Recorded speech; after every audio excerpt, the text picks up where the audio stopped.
Assalamualaikum warahmatullahi wabarakatuh. Halo Intel Pemuda, welcome back to UKKPK Voice. Kali ini bareng gue Ipa, tentunya kita bakalan ngobrol santai nih di UKKPK Voice. Kita bakalan ngobrol santai. Kita bakalan ceritain apapun di sini. Nah, pada kesempatan kali ini kita di segmen KBBI. Kita bincang-bincang asik, dan tentunya kita di saat ini menghadirkan gue star yang tentunya super inspiratif dan tentunya juga bakalan memberikan materi yang super insightful, yaitu Bang Muhammad Andika Pratama. Baik. Ya, benar sekali ya Bang. Benar. Nah, Bang Andika ini itu merupakan seorang bujang Jambi dan juga duta baca nih, benar ya Bang? Wah, luar biasa sekali. Boleh Bang Andi untuk disapa nih Intel Pemudanya di sana? Halo Intel Pemuda. Oke. Nah, gimana nih Bang Dika kabarnya hari ini? Alhamdulillah baik sekali, karena kebetulan juga hari ini juga Jumat ceria bilangnya. Jumat gitu. ceria nih Intel Pemuda. Oke, tentunya udah siap nih untuk berbagi insightful kepada Intel Pemuda nantinya ya. Tentunya sudah disiapkan dari awal. Tapi sebelum kita personal nih, kita bahas dulu mungkin dari background dari Bang Dika dulu nih. Boleh untuk memperkenalkan diri secara singkat? Oke, jadi baik, sebelumnya perkenalkan nama aku Muhammad Andika Pratama. Aku adalah seorang mahasiswa semester 4 di Universitas Negeri Padang, jurusan Teknik Elektronika. Dan spesifik prodinya Teknologi Rekayasa Sistem Elektronika. Jadi mungkin singkat itu aja Kak. Oke Bang Dika, berarti anak teknik nih. Kebetulan anak teknik itu benar-benar hektik gitu di laprak lain semacamnya. Tapi aku lihat di sini itu Bang Andika sangat aktif gitu ya, baik itu dari personal branding dan lain semacamnya di bagian kegiatan ambasador dan juga kedutaan gitu. Ya, itu ada kedutaannya kayak duta baca. Kita baca, bujang gadis itu seperti pemuda-pemudi daerah. Terus yang paling nasional juga tuh ada Duta Siswa Indonesia. Oke, Duta Siswa Indonesia. Wah, menarik lagi. Itu berarti kegiatan yang dilakukan itu ketika masa sekolah ya Bang Dika. Benar sekali. Tentunya untuk pemuda berarti itu Bang Dika sendiri itu sudah aktif dari sejak masa sekolahnya gitu. Benar. Ya. Nah, tapi aku penasaran banget nih Bang Dika. Tentunya sebelum kita memulai sekolah baru pasti ada motivasi-motivasi atau apa-apa saja nih yang mendorong Bang Dika untuk terjun di ambasador atau kedutaan seperti itu. Oke, jadi ini sedikit pengalaman cerita dari aku.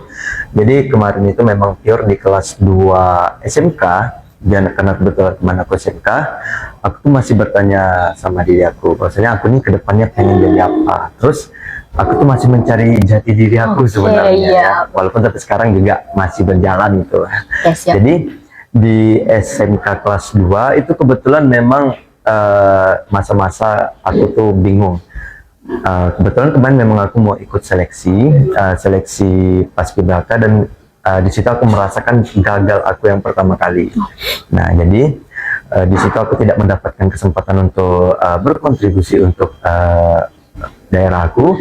Jadi ya udah, aku tuh mikir lagi apa yang bisa aku lakukan ketika aku lagi di masa-masa aktifnya gini ya. Nah, jadi kebetulan memang ada saran dari guru, jika nggak mau coba bujang dan gadis ini. Nah, jadi karena udah disaranin, justru di situ terdorong untuk mencoba ikut lomba bujang gadis ini gitu. Oke, sih Bang, berarti ada faktor internal dan juga eksternal. Internal dari diri sendiri dan eksternal dari gurunya gitu ya Bang.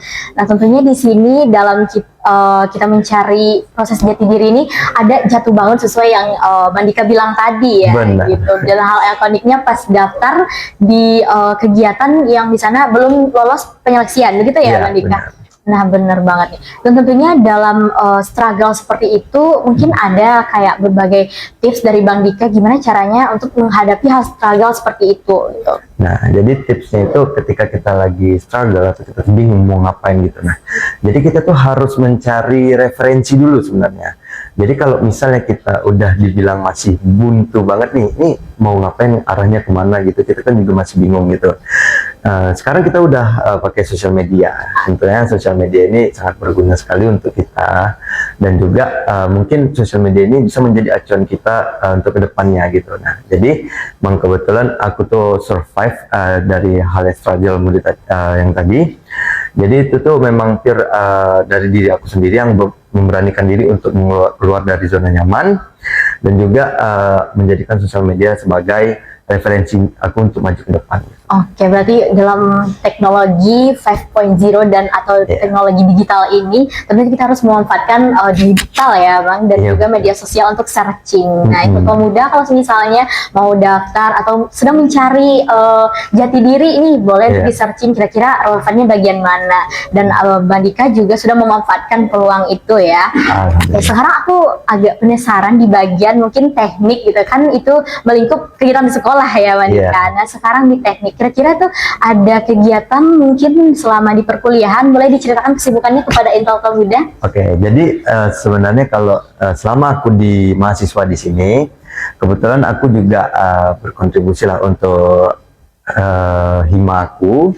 Nah, jadi memang aku tidak bergabung ini ya himpunan mahasiswa ya, tetapi aku tuh lebih sering berkontribusi melalui eksternal gitu. Jadi misalnya orang hima itu butuh ketika misalnya mereka mau cari MC atau mau cari anggota yang mungkin bisa ikut bantu-bantu, jadi aku tuh ikut kontribusi situ. Jadi biar nggak di istilahnya kita di kampus ini nggak diam-diam aja gitu, nggak kupu-kupu kuliah pulang gitu. Jadi kalau misalnya ada waktu senggang, kita langsung ini aja, berkontribusi aja, kita tanya aja ke orang himpunannya gitu. Oke, berarti dari lingkup internal kampus juga udah berkontribusi, dan aku juga tahu dari media sosial Bang Dika itu ada kegiatan eksternal lainnya, boleh diceritain ke Intel Pemuda kita? Boleh. Jadi aku tuh juga aktif di kegiatan luar itu seperti organisasi ya. Itu kebanyakan sebenarnya di SMA, karena di SMA itu memang masa-masa aku tuh untuk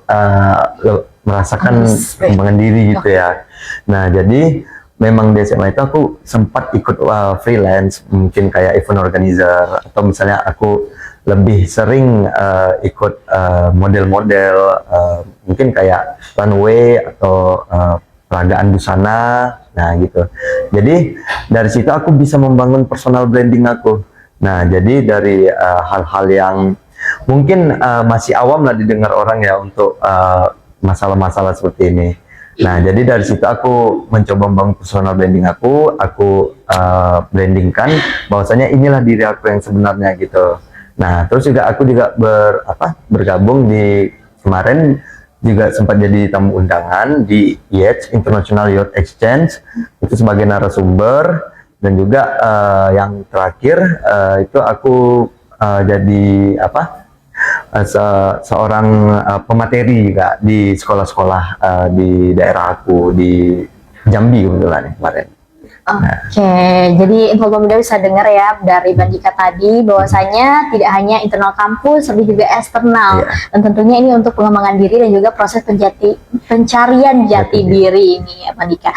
Tentunya dalam proses kita untuk mencapai suatu hal yang kita pengen nih, itu pasti ada ya pengorbanan. Tadi kan kita bahas struggle-nya ya. Kalau sekarang pengorbanan, mungkin kita cerita lebih dalam gitu ya. Oke. Kenapa tuh Bang? Kalau untuk pengorbanan nih sebenarnya banyak ya. Itu bisa jadi kita mengorbankan waktu, mental. Itu tuh kayak lebih kadang kita kan ada nih di masa-masa kita tuh berat gitu, kita tuh kayak rasanya tuh pengen putus asa gitu, pengen berhenti aja lah udah sampai sini, tapi enggak. Jadi memang sebenarnya yang harus kita korbankan itu sebenarnya diri kita sendiri. Kenapa kita mengorbankan diri kita sendiri? Karena kalau kita udah tahu, udah merasakan rasanya gagal, itu kita tuh bakal terasa dan terus evaluasi diri kita sendiri. Nah, jadi ketika kita sudah mengevaluasi diri kita sendiri, kurangnya di mana, terus lebihnya kita di mana, kita perkembangkan yang lebih kita tadi itu. Nah, kita buang kekurangan kita secara perlahan. Jadi nggak harus kita itu dipandang orang itu kayak wah sempurna banget, tapi kita tuh harus cari dulu di dalam diri kita itu ada nggak kelebihan yang kita punya, kita sempurnakan itu. Nah, Oke, jadi itu. siap, Bang. Oke, berarti itu salah satu pengorbanan yang tentunya kita dapat simpulkan kalau apa yang kita pengen capai itu ada yang dikorbankan gitu Iya, ya, Bang pasti. Dika. Nah, oke, nah Bang Dika sekarang kita masuk ke bagian personal branding nih. Kan aku lihat branding Bang Dika itu di bagian media sosial tentunya itu sudah luar biasa ya, udah menunjukkan kalau misalnya Bang Dika ini seperti ini gitu. Nah mungkin dapat diceritakan juga setelah kita publish terkait tentang personal kita itu apa impact buat diri kita sendiri dan juga mungkin ada impact untuk orang lain gitu setelah mulai untuk mempublish terkait dari kegiatan-kegiatan dari Bang Dika tadi. Gitu. Oh ya, jadi emang ini kebetulan ada juga ceritanya gitu ya. Jadi memang karena kalau di sosial media itu aku lebih ke arah santai, lebih ke arah pendekatan ke apa ya, mengikuti alur lah, mengikuti algoritma yang ada di sosmed gitu. Nah, jadi nggak harus kayak kita tuh nampakkan sekali kalau kita tuh kayak kita nih orang bisa loh, kita nih orang yang memang betul-betul ambis atau apa gitu. Tapi kita nampakkan aja santai kita. Nah, kita nampakkan aja santai kita, gimana memang yang mau itu membentuk diri kita sendiri dan juga itu bisa cocok dengan orang lain. Jadi juga ada beberapa teman-teman dan juga mungkin adik tingkat aku yang mungkin terinspirasi dengan cara aku tadi. Nah, jadi memang kebetulan di SMK itu banyak dari adik kelas yang nanya impact-nya gara-gara personal branding aku tadi. Nah, jadi inspirasi gitu ya. Nah, jadi mereka nanya, Bang, gimana sih kalau bicara jadi duta ini gitu kan? Mereka nanya semuanya. Nah, jadi di situ tuh ada juga impact-nya untuk diri aku. Impact untuk diri aku itu merasa bangga sama diri aku sendiri. Nah, jadi kayak aku tuh udah sampai di titik ini loh sebenarnya gitu. Nah, impact-nya untuk orang lain itu mereka tuh dapat belajar banyak hal dari aku yang memang betul-betul belum bisa apa-apa, sekarang udah sampai di titik ini, dan juga untuk diri aku bangga dengan diri aku sendiri. Nah, mungkin itu impact paling. Oke, luar biasa sekali ya Bang Dika. Tentunya dalam personal branding itu nggak cuma kita memberikan impact untuk orang lain, tapi juga kepuasan untuk diri kita sendiri gitu. Kayak ternyata aku udah sampai di sini loh gitu ya Bang Dika. Oke, nah sekarang aku agak menyinggung bagian kedutaan lagi nih. Boleh. Pada saat penyeleksian kedutaan atau ambasador gitu, kan pasti di sana banyak ya orang-orang yang ikut penyeleksian yang tentunya dengan not dan dia juga bervalue dan juga tentunya berkualitas gitu. Pernah nggak kayak terbesit kayak rasa-rasa insecure atau minder dan lain sebagainya, atau malah dari orang-orang keren seperti itu kan kita berkumpul di lingkup orang keren merasa termotivasi gitu Bang Dika? Boleh diceritain juga nih ke intel muda kita. Oke, jadi mulai dari seleksi yang pertama banget nih, ini yang seleksi Bujang Tanjung Jaguar tahun 2022 kemarin. Itu kebetulan aku masih kelas 2 SMK.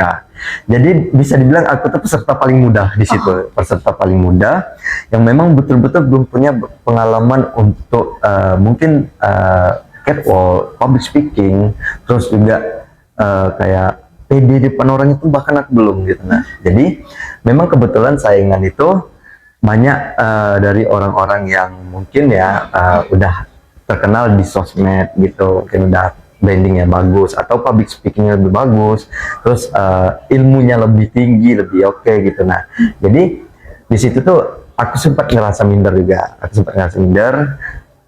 aku lihat kan udah rasanya kayak ini yakin nggak ya, bisa nggak ya aku melangkah lebih maju lagi. Kemarin tuh terbesit juga di hari kedua pemilihan itu terbesit untuk mundur. Nah, terbesit untuk mundur kemarin. Jadi kebetulan karena memang ada orang tua juga yang bilang ya udah jalani aja dulu, coba aja pede aja. Yang penting kan kita nggak tahu hasil akhirnya gimana. Nah, jadi setelah penyeleksian itu kemarin ada 5 hari penyeleksian, di hari final itu aku coba pede aja diri aku sendiri, karena itu kunci awalnya itu pede sebenarnya. Kunci awalnya itu pede. Jadi aku coba menjawab pertanyaan dari juri, improve diri aku di atas panggung gitu. Nah, alhamdulillah kemarin di kabupaten aku mendapatkan juara 1 di menjadi Bujang Tanjung Jabung Barat tahun 2022. Wah, luar biasa sekali ya Bang Dika. Dari yang awalnya itu ragu ya, ternyata juga membuahkan hasil yang luar biasa. Oke, tadi juga disinggung bahwasannya sempat termotivasi dengan teman-temannya yang seperjuangan untuk kedutaan ambasador tadi gitu. Boleh diceritain nggak Bang, ada nggak sekiranya role model gitu yang jadi untuk apa ya? Untuk sebagai percontohan gitu dari Bang Dika sendiri. Role of model ya. Iya. Sampai sekarang kalau role of model ini memang nggak ada yang betul-betul satu orang gitu. Nah, tapi aku tuh ngambil dari banyak orang. Aku tuh suka dari influencer yang memang betul-betul lebih membahas ke improve diri. Nah, contohnya aku juga termotivasi dengan teman aku, ada satu di Duta Siswa, itu namanya Ilham. Memang kebetulan dia tuh juga influencer kayak public speaking gitu. Nah, jadi memang aku tuh menjadikan dia tuh sebagai salah satu teman yang memotivasi aku. Tapi kalau influencer lain seperti aku tuh lebih suka pembawaannya seperti Ferry Iswandi, terus juga kayak Coki Pardede gitu kan, yang membahas soal-soal ini ya, yang lebih ke negara-negara sebenarnya itu ya. Tapi aku suka ya cara pembawaan mereka, karena pembawaan mereka tuh lebih santai dan lebih mendekat untuk Gen Z gitu. Jadi itu. Oke, sangat menginspirasi sekali ya Bang Dika.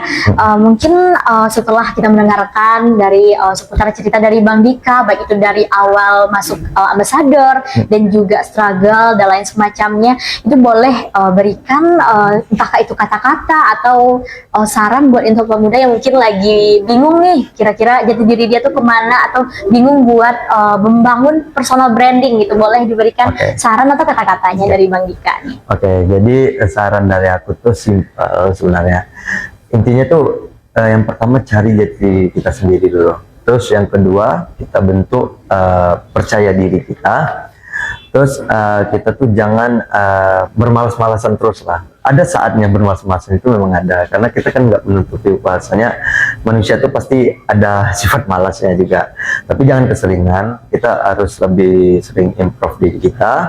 Dan juga satu kata-kata yang memang dari awal aku berproses sampai sekarang yang nggak pernah aku lupakan, itu cuman satu, yaitu jangan terlalu banyak kata-kata, tapi buktikanlah. Oke, berarti harus ada, nggak cuma motivasi tapi juga aksi. Nah, kira-kira gitu nih info muda bagi yang lagi merasa struggle atau lagi bingung cari jati diri dan juga bingung untuk membangun personal branding. Coba dulu, karena nanti setelah kita berprogres itu akan membuahkan hasil sendiri. Nah, mungkin itu dari bagian closing statement kita tadi ya. Nah, info muda jangan lupa dengerin kita di Spotify, yaitu di Spotify UKKPK Voice dan juga di YouTube UKKPK UNP. Baik, aku Ipa pamit dan aku Muhammad Andika Pratama. Wassalamualaikum warahmatullahi wabarakatuh. Wish you all the best and see you next. Bye bye.